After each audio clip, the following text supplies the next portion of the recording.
both palm crossing, right on the top, left hand under.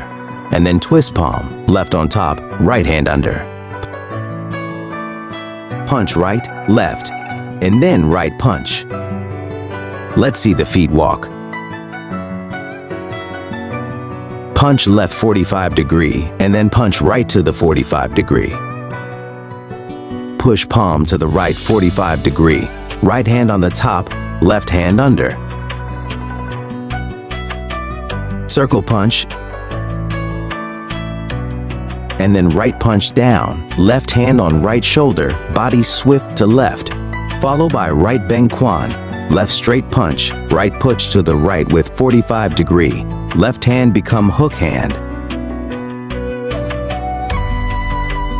Using that little time between my work and to make this video, I just spent 10 minutes to record that short few moves. That's all I can do with my schedule, but I really try to put up my video daily. But I know some video only a minute and some video a little bit longer. Depends on my time. I want to challenge you, my friend, to training Kung Fu every single day, no matter how long, short or longer. Either you can training 3 minutes a day or 5 minutes. Depends your schedule. That is fun.